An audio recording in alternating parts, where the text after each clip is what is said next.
우리 성도님들 한 여섯 동안 또 평안하셨습니까?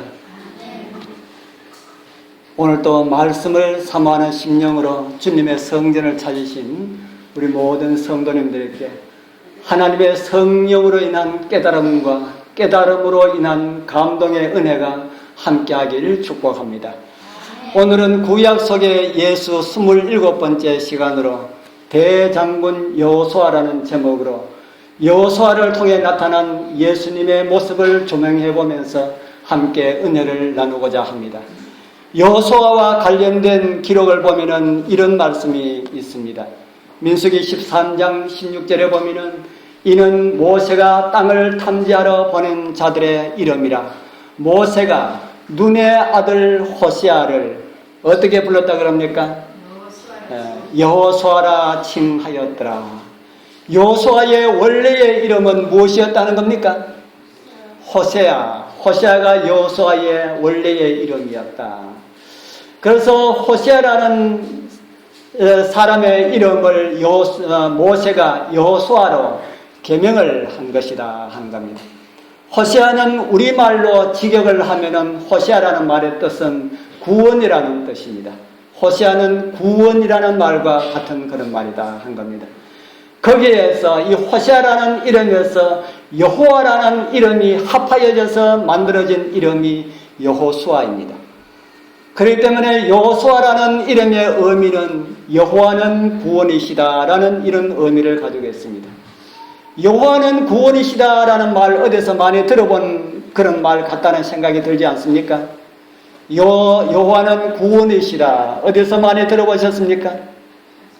마태복음 1장에 보면은 그 내용이 나옵니다. 마태복음 1장 21절에 보면은 아들을 낳으리니 이름을 무엇이라 하랄까요? 예수라 하라. 이는 그가 자기 백성을 저희 죄에서 구원할 자이심이라 하니라. 가브리엘이 마리아에게 나타나서 한 그런 말입니다. 아들을 낳으리니 이름을 무엇이라 하랄까요? 예수라 하라. 예수라 하라. 예수라는 말은 헬라식 이름이고 그 이름을 히브리 말로 번역을 하면은 여호수아가 됩니다. 예수라고 하는 그 이름을 히브리 말로 번역을 하면은 여호수아가 된다 하는 겁니다.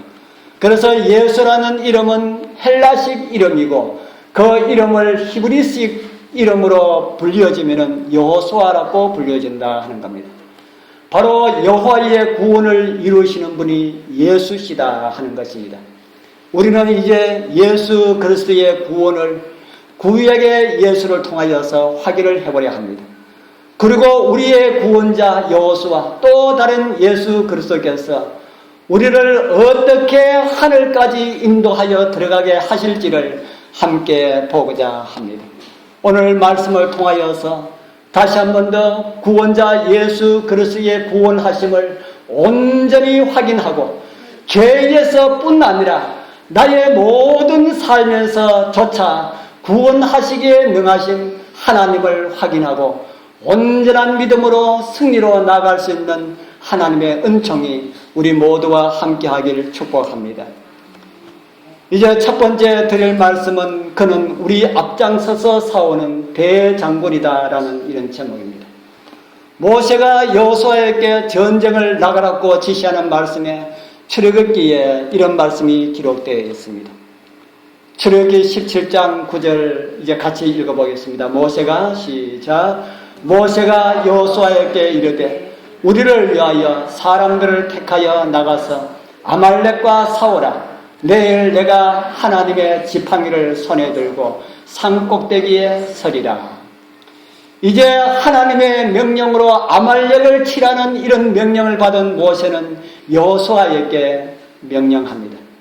그리고 또 예수 그리스도를 상징하는 이 또 다른 예수 모세는 하나님의 지팡이를 잡고 산 위에서 십자가에 달리신 예수 그리스도를 상징하는 그림을 산 위에서 그립니다. 그리고 여호수아는 전쟁터로 나갑니다. 그리고 그 결과를 성경은 우리에게 이렇게 보여주고 있습니다. 출애굽기 17장 13절에 보면은 여호수아가 칼날로 아말렉과 그 백성을 쳐서 파하니라. 이 말씀을 주시고 난 다음에 또 이런 말씀이 주님께서 우리에게 주셨습니다. 출애굽기 17장 16절에 보면은 가로되 여호와께서 맹세하시기를 여호와가 아말렉으로 더불어 대대로 싸우리라 하셨다 하였더라. 아말렉을 쳐서 다 파하고 멸망을 시켰는데 왜 하나님께서는 대대로 아말렉과 싸우리라 그렇게 말씀하셨을까? 왜 이런 말씀을 주셨을까 하는 겁니다. 아말렉은 죄의 세력을 상징하는 그런 나라였습니다. 그리고 우리의 마음 가운데 끝없이 일어나는 악한 감정들, 악한 성향들을 상징하기도 합니다. 아말렉이 여호수아로부터 멸망당하다시피 하였음에도 우리는 사울 왕 시대에 다시 아말렉은 한 나라로 이스라엘의 위협이 되어서 하나님께서는 사울로 그 나라를 멸망시키도록 하셨고 또다시 아말렉이 멸망당하는 이런 모습을 우리는 성경을 통해서 보게 됩니다. 대대로 싸우리라 하신 하나님께서는 아말렉이 크게 세력을 떨치시는 것을 보고 그냥 보고 두고 보지 못하겠다라는 이런 말씀입니다. 우리 사랑하는 장리의 재림 성도 여러분들이시여, 여러분들 마음 가운데도 죄의 성향 아말렉이 아직 제거되지 않은 가운데 살아가고 있습니까? 그 악의 세력으로 더불어 멸망할 때까지 여러분들 마음 가운데 악의 세력이 다 없어지기까지 하나님께서 싸우시겠다고 주님께서 하신 말씀을 인하여서 감사하게 되길 바랍니다. 십자가에 못 박았다고 생각했는데 또 살아나서 나의 영혼을 좀먹는 악의 영들, 악의 세력들, 그 모든 악의 세력들이 아말렉이다 하는 것입니다. 우리가 여호수아의 편에 서기만 한다면은 여호수아는 칼날로 이김을 주시는 하나님을 감사하게 되길 바랍니다. 아까 우리가 읽은 모세와 여호수아의 이야기에서 우리 마음에 일어나는 끝없이 일어나는 악의 세력에서 이길 수가 있는 많은 방법들을 성경은 우리에게 보여주고 있습니다. 모세는 산에 올라가서 여호와의 지팡이를 손에 들고 섰습니다. 그리고 여호수아는 전쟁에 나갑니다. 모세와 여호수아는 둘 다 예수 그리스도를 상징하는 그런 위인들입니다. 모세는 온유 겸손하신 예수님에 대해서 상징하고 있습니다. 우리 지난번에 한번 말씀드렸듯이 모세는 어린 양으로 오신 예수 그리스도를 상징하는 그런 인물입니다. 백성들을 인도하는 최고의 지도자의 자리에 있으면서도 백성들이 원망하고 모세를 대적할 때에 모세는 어떻게 하였을까? 그런 기록들을 민수기 16장은 우리에게 이렇게 보여주고 있습니다. 우리 같이 읽어보겠습니다. 그들이 시작. 그들이 모여서 모세와 아론을 거스려 그들에게 이르되 너희가 분수에 지나도다. 회중이 다 각각 거룩하고 여호와께서도 그들 중에 계시거늘 너희가 어찌하여 여호와의 총회 위에 스스로 높이느냐. 모세가 듣고 엎드렸다가 모세가 듣고 어떻게 했습니까? 엎드렸습니다. 이 사건은 레위 자손 고라가 르벤 자손 다단과 아비람으로 더불어서 모세를 대적하여 일어난 그런 사건에 대한 기록입니다. 레위 자손 고라가 가만히 생각하니까 모세하고 자기하고 똑같다는 생각을 했습니다. 지나 나나 다 똑같은 레위 자손인데 왜 저만 이 민족의 지도자가 되어야 하나. 그래서 모세를 못마땅하게 생각한 것입니다. 르벤 자손 다단과 아비람도 그런 생각을 했습니다. 아니 이스라엘의 장자는 르벤인데 마땅히 르벤 자손이 최고의 자리에 올라야 하는데 왜 셋째 아들 집안이 최고의 자리에 앉아 있는가 하는 겁니다. 그러한 반역을 부르짖을 때 가장 먼저 보인 모세의 태도는 엎드린 모습이었다. 이 사건만 해도 엎드린 모세의 모습이 3번이나 이렇게 나타납니다. 그 두 사람이 엎드려 가로되 그 두 사람이 엎드리니라. 모세는 엎드리는 일에 전문가였습니다. 사람 앞에도 엎드리고 하나님 앞에도 엎드리고, 저는 교회에서나 사회에서나 지도자의 자리에 앉아 계시는 분들이 이런 자세로 살아야 할 줄 믿습니다. 어떤 분이 그런 말을 했을까요? 이런 말이 들리지요. 골짜기에 있는 소나무는 바람을 적게 받아도 높은 산 능선에 있는 소나무는 바람을 더 많이 받게 된다. 그러면서도 왕소나무 아시죠? 아주 큰 소나무를 가지고 왕소나무라고 합니다. 그러면서도 왕소나무는 골짜기에 많이 있지 않고 그렇게 바람들이 많은 능선에 많이 있다는 것은 그런 바람을 통하여서 왕소나무가 되는 것이 아닌가 하는 그런 생각을 해봅니다. 우리 사랑하는 성도님들이시여, 우리 모두는 교회에서 다 비슷한 처지였습니다. 누구나 모세와 같은 이런 마음으로 살아가게 되길 바랍니다. 누가 비난을 하면은 그 비난을 받아서 같이 비난하지 말고요, 엎드리고요. 누가 나를 대적하여 듣기 민망한 그런 말을 하더라도 대적하지 말고 같이 싸우지 말고 엎드리는 이런 사람들 하나님께서 모세를 사용하셨듯이 이런 사람들을 하나님께서 사용하실 줄 믿습니다. 모세는 40세 나이에 이 정도가 되면은 이스라엘을 인도해낼 구원자가 될 수가 있다, 이렇게 생각했을 때는 하나님께서 모세를 버렸습니다. 너는 안 된다, 너는 자격이 없다, 이렇게 버렸어요. 그러고 난 다음에 그는 광야에 가서 80세가 될 때까지 광야에 양치기를 하면서 그렇게 살았어. 그가 가지고 있던 지식, 능력 다 잃어버렸습니다. 이제 80세에 나이가 많은 늙은 촌부가 되고 일자 무식꾼처럼 되어서 이제는 아무것도 할 수가 없다고 그렇게 생각했을 때에 하나님께서는 이제 되었다 하면서 하나님께서 그를 들어서 이스라엘의 최고의 지도자로 삼아주셨습니다. 우리 모두 모세가 가졌던 그런 온유 겸손함을, 주님을 섬기고 교회를 섬기는 그런 일에 여러분들 함께 하길 축복합니다. 그리고 그러한 모세를 뒤이어서 이스라엘의 지도자에 오른 여호수아는 모세하고 정반대의 사람입니다. 아말렉을 칠 때에 보여주었듯이 모세는 지팡이를 들고 산에 올라가서 그냥 손을 들고 있었고, 이것은 예수 그리스도의 십자가를 상징하는 그런 그림입니다. 그런데 여호수아는 어떻게 했습니까? 직접 칼을 들고 전쟁터로 나갔습니다. 여호수아가 전쟁터에 나갔을 때에 군사들 뒤에서 전쟁터에 나갔을까요? 앞에서 나갔을까요? 여호수아의 전쟁터에 있는 모습이, 전쟁에 임하는 그의 모습이 어떠했을지 가늠하게 해주는 그런 말씀이 성경에 있습니다. 여호수아 8장 9절에서 10절 또 같이 읽어보겠습니다. 그들을 보내매 그들이 복병할 곳으로 가서 아이 서편 베델과 아이 사이에 매복하였고 여호수아는 그 밤에 백성들 가운데서 잡더라. 예, 됐습니다. 전쟁터에서 여호수아는 누구와 함께 있어야 되었습니까? 군인들과 함께 자야 했는데 왜 백성들 가운데 잤을까? 여호수아 시대에는 백성이 군인이었고 군인이 백성이었습니다. 다 하나님의 군대들이었다 하는 겁니다. 여자와 이렇게 연약한 사람들과 나이가 많은 사람들, 어린 아이들, 그런 사람들을 제외하고는 모두가 싸우는 군인이었다. 우리 이 자리에 계시는 여러분들 다 하나님의 뭐라는 겁니까? 하나님의 군대의 군병들이다. 오늘 우리 믿는 사람들은 군병 같은 일하는 우리 참이 다 함께 불렀지. 우리는 다 십자가의 군병들입니다. 예수 그리스도의 깃발 아래 따라가야 할 그런 군인이다 하는 겁니다. 우리 여호수아는 그런 군대의 앞장을 섰습니다.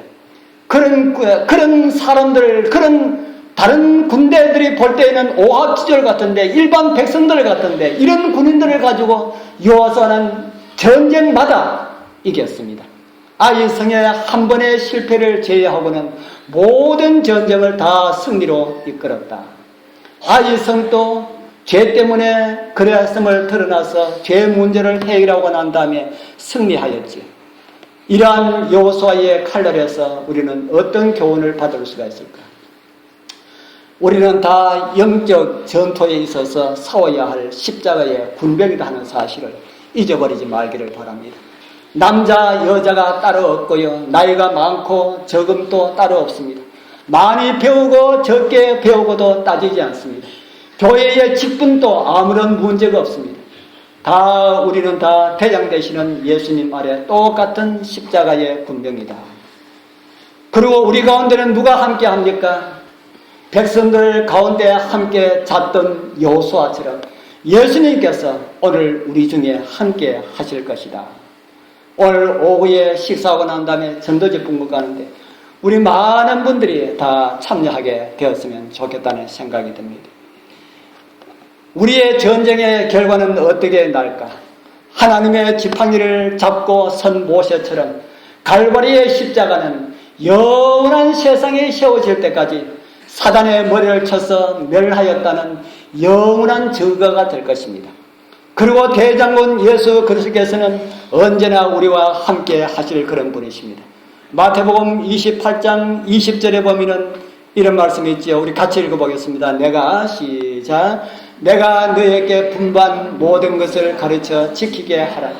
볼지어다 내가 세상 끝날까지 너희와 항상 함께 있으리라 하시니라. 아멘.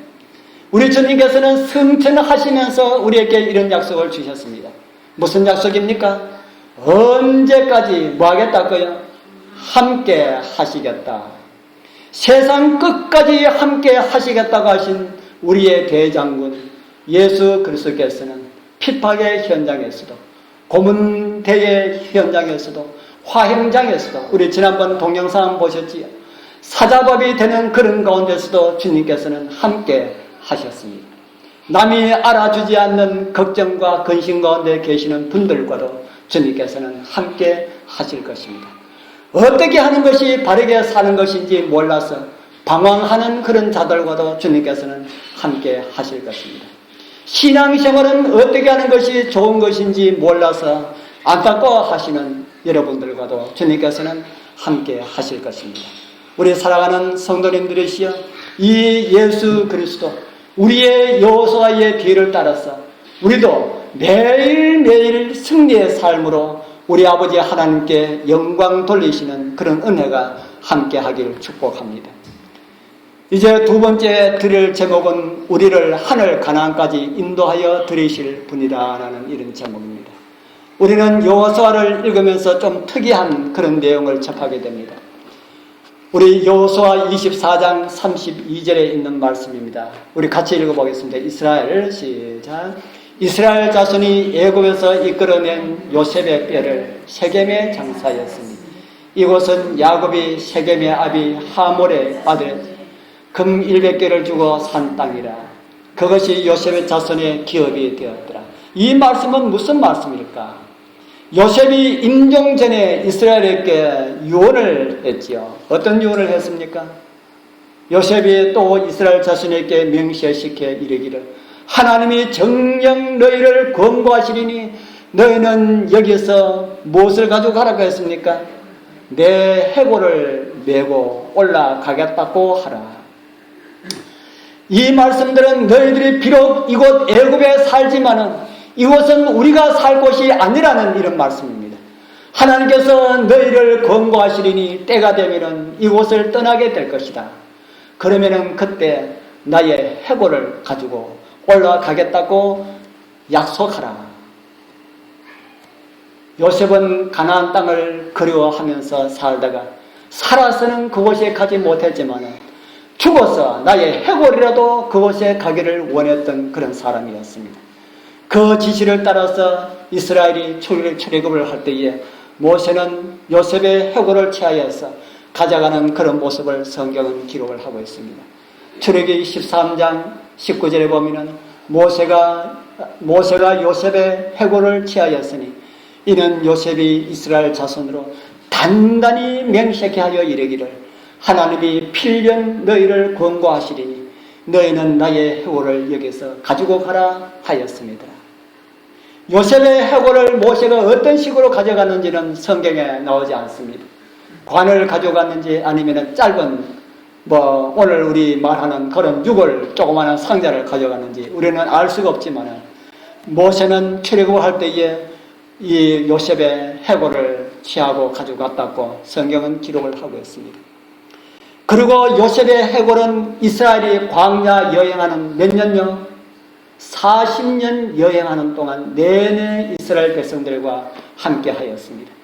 그리고 이스라엘이 불평하고 원망하고 낙심할 때마다 이스라엘 요셉의 해골은 무언의 경고처럼 이 사람들아 정신 차려라. 나는 해골로도 가고 있다. 그곳을 나는 그렇게 원했다는 이런 말씀처럼 보였을 것이라는 생각이 듭니다.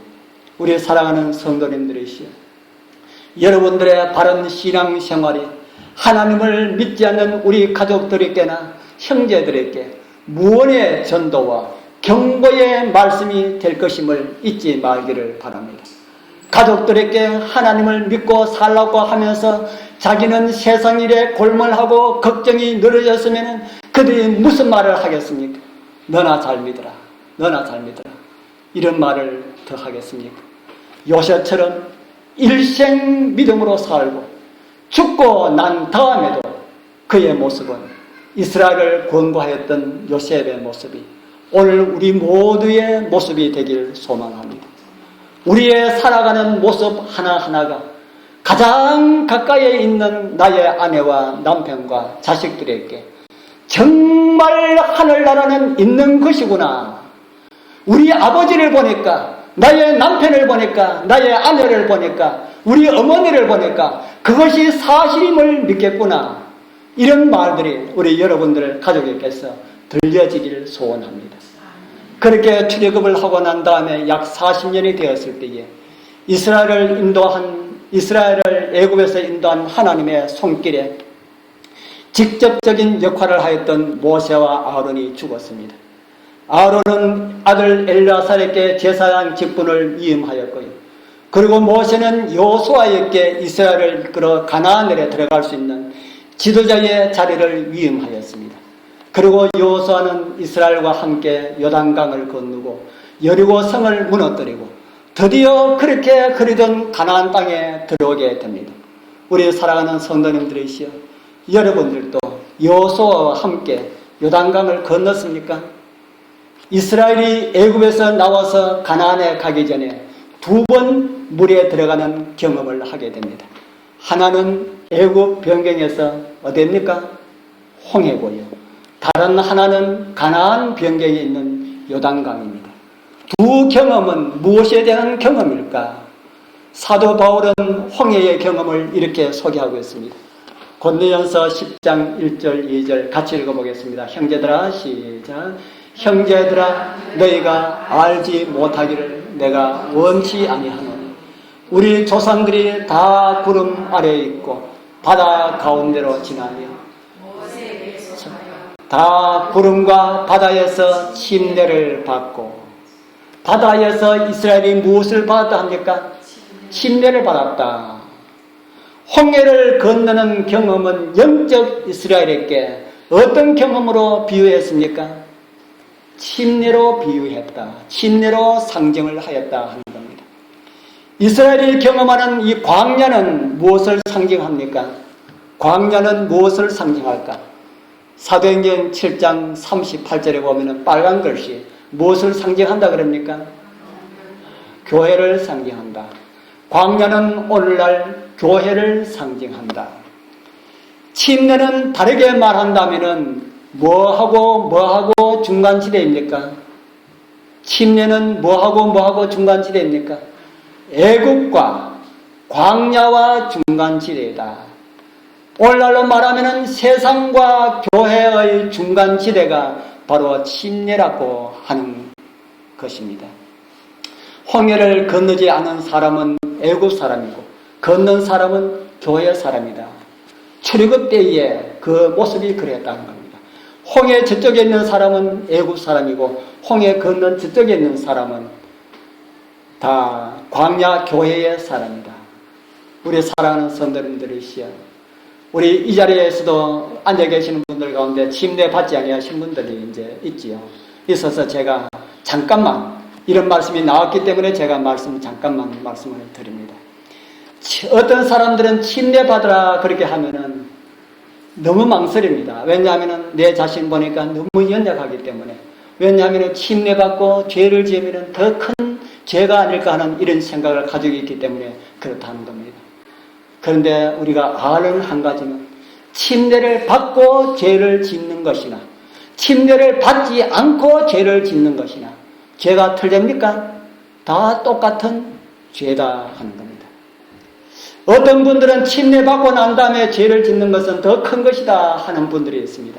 그러나 성경에는 그것이 아니라고 합니다. 제가 어렸을 때에 이렇게 아주 어렸을 때에 우리 목사님이 우리 호갑이 침례 줍시다 이렇게 이야기하니까 우리 아버지가 하는 말이 그에 군에 갔다 오거든 그렇게 침례 줍시다 그래요. 군에 가려면 아직까지 까마득하게 아주 먼데 그래서 침례를 받지 않아서 손해는 제가 봤습니다. 왜냐하면 그러고 몇 년 후에 있다가 저는 교회 밖을 나가게 되었고 청년기까지 방황하는 그런 가운데 있었기 때문에 제가 손해를 봤다 하는 겁니다. 침례를 받으면은 침례를 받지 않은 사람보다 침례를 받으면은 하나님께서 허락하신 복들이 많다. 특별하게 하나님의 자녀들에게 주시는 복들은 침례를 받은 사람들에게 약속하신 그런 복들이다 하는 겁니다.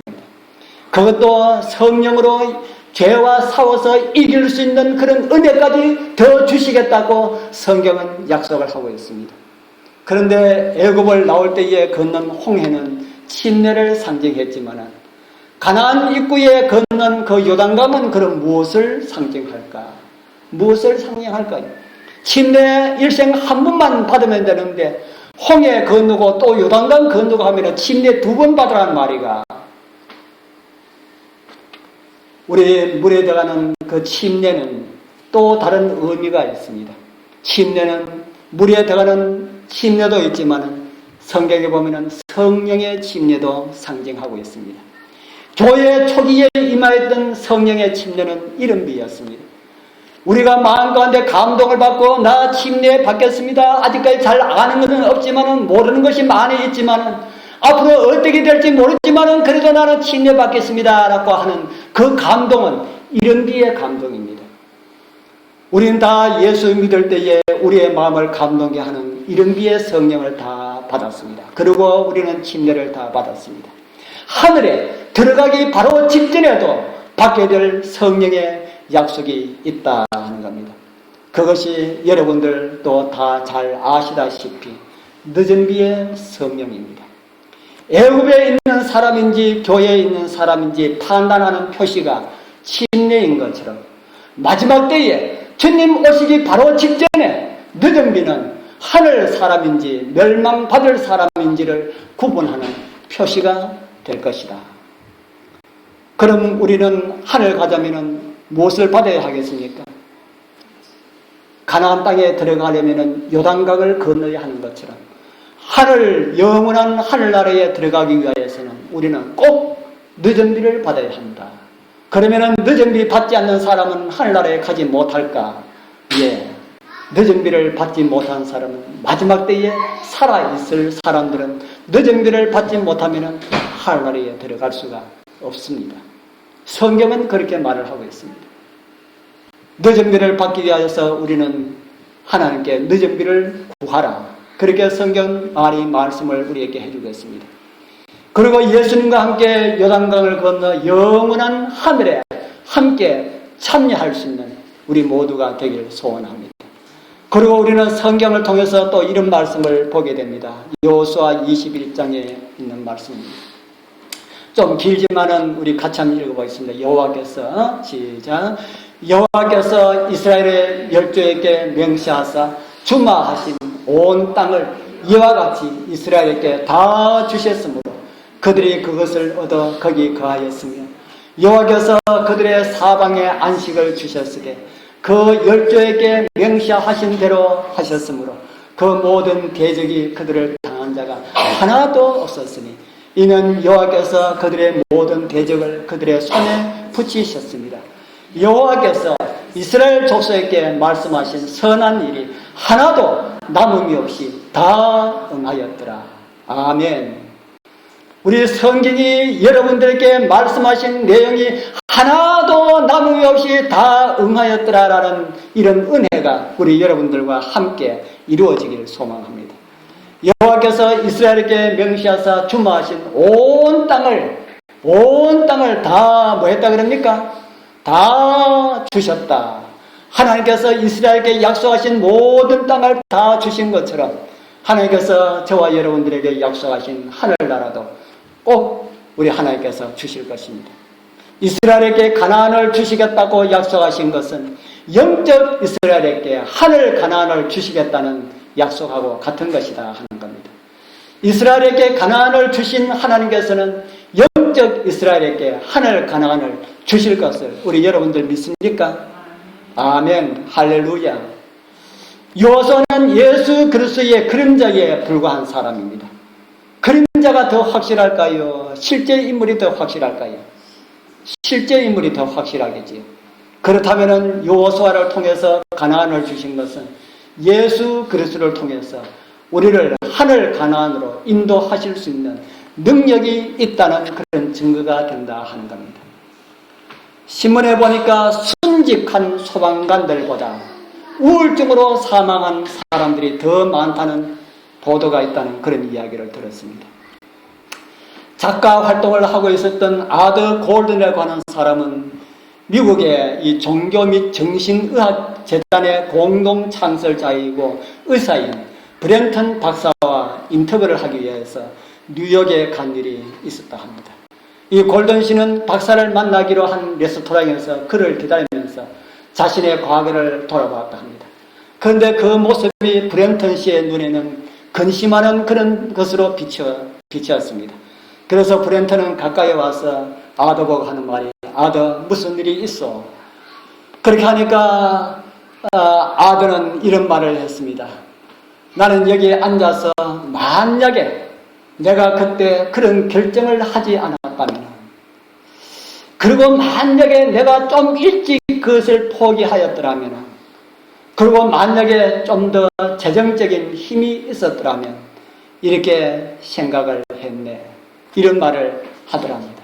그러자 이 브렌턴 의사는 식사를 다 마치고 난 다음에 자기 내 사무실에 가서 우리 이야기를 좀 하자 하고 데리고 갔습니다.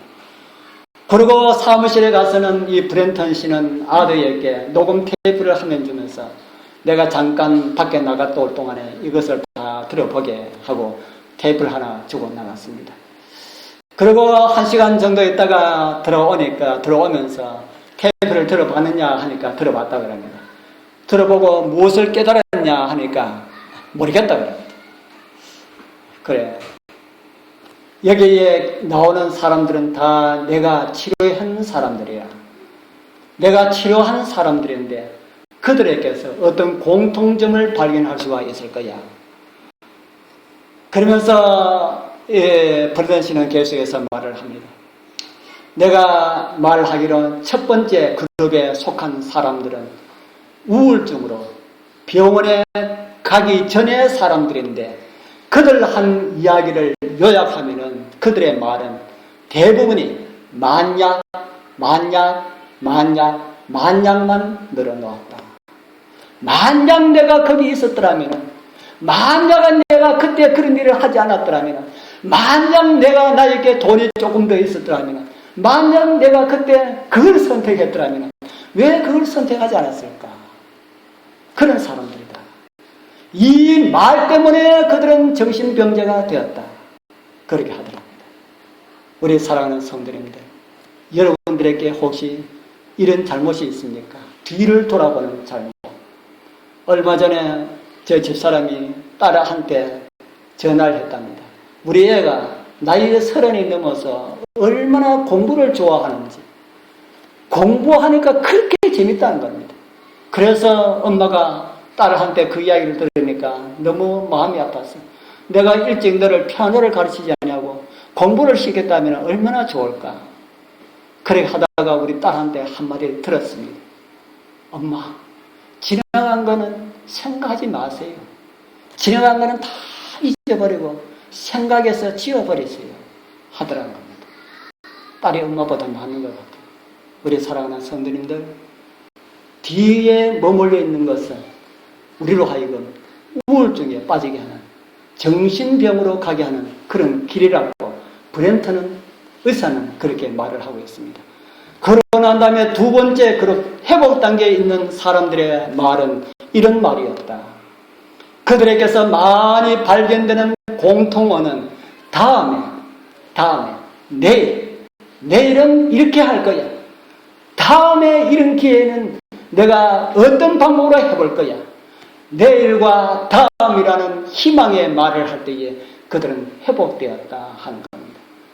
만약이라는 말을 많이 사용하는 사람들, 그리고 그런 생각을 많이 하는 사람들은 이렇게 하는 것을 배워야 할 것이다 하고 브렌트는 말을 합니다.